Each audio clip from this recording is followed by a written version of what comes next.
Hello प्यारे बच्चों, आज हम साइंस की वर्कशीट नंबर 24 करेंगे। जीवन की मौलिक इकाई माइटोकॉन्ड्रिया और रसधानियाँ। जिज्ञासा दीदी, कोशिका को विभिन्न जैविक क्रियाएं करने के लिए ऊर्जा कहाँ से और कैसे प्राप्त होती है? ज्ञान यह काम भी एक कोशिका अंग द्वारा होता है जिसे माइटोकॉन्ड्रिया कहते हैं। एक कोशिका में सभी रासायनिक क्रियाओं को करने के लिए आवश्यक ऊर्जा एटीपी एडिनोसिन ट्राइफॉस्फेट के रूप में माइटोकॉन्ड्रिया द्वारा प्राप्त होती है।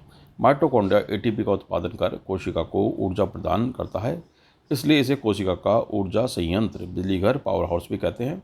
एटीपी का निर्माण माइटोकॉन्ड्रिया में श्वसन अभिक्रिया द्वारा होता है और एटीपी में संचित ऊर्जा ही कोशिका की ऊर्जा होती है। माइटोकॉन्ड्रिया की बाहरी झिल्ली छिद्रित तथा भीतरी झिल्ली वलित होती है। माइटोकॉन्ड्रिया एक ऐसा कोशिका अंग है जिसके पास अपना डीएनए तथा राइबोसोम होता है, इसलिए यह अपना जरूरी प्रोटीन स्वयं बनाता है। यानी माइटोकॉन्ड्रिया जो है सेल के, कोशिका के विभिन्न कार्यों के लिए ऊर्जा प्रदान करता है एटीपी बनाकर, इसलिए इसको बिजली घर कहते हैं। कोशिका का दीदी, पादप कोशिका में रसधानी का क्या महत्व है? ज्ञान हम जानते हैं कि जंतु कोशिका में रसधानियाँ बहुत छोटी व अनुपस्थित होती हैं, लेकिन पादप कोशिका में ये बहुत बड़ी होती हैं। पादप कोशिकाओं में रसधानियाँ द्रव्य संग्रहित कर कोशिका को कठोरता तथा स्फूर्ति देती है। यानी जब इसमें रस बढ़ जाता है अच्छी तरह से तो टाइट हो जाती है कोशिका। इस द्रव्य में पादप के लिए कुछ आवश्यक पदार्थ जैसे अमीनो अम्ल, कार्बनिक अम्ल, प्रोटीन, शर्करा आदि का संचयन भी होता है। रसदानी की झिल्ली को टोनोप्लास्ट कहते हैं। यह रसदानी के द्रव को कोशिका द्रव्य से अलग रखती है। एक कोशिका जीवों में यह अपशिष्ट पदार्थों तथा अतिरिक्त जल को बाहर निकालने में महत्वपूर्ण भूमिका निभाती है। तो प्रश्नों को देख लेते हैं। माइटोकॉन्ड्रिया का कोशिका का बिजली घर क्यों कहते हैं? तो आप यहाँ से लिख लें, माइटोकॉन्ड्रिया एटीपी का उत्पादन कर कोशिका को ऊर्जा प्रदान करता है, इसलिए इसे कोशिका का ऊर्जा संयंत्र, बिजली घर, पावर हाउस भी कहते हैं। ठीक है, यहाँ तक कर लीजिए बस।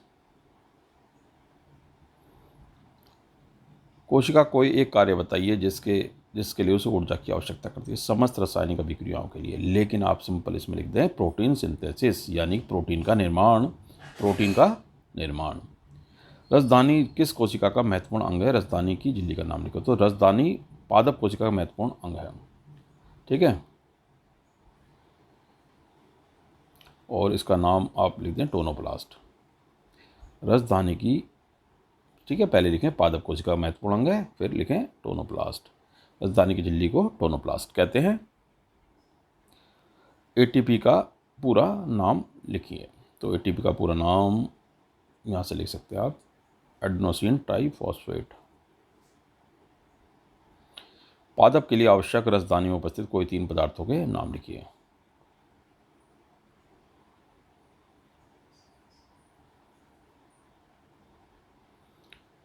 ठीक है, तो इसमें 3 पदार्थ लिख सकते हैं आप इसमें से, अमीनो अम्ल, कार्बनिक अम्ल, प्रोटीन, शर्करा आदि। तो इनमें से कोई भी 3 पदार्थ आप लिख सकते हैं। इस तरह से आपने छोटी सी वर्कशीट की। If you have any problem you can ask in comment section.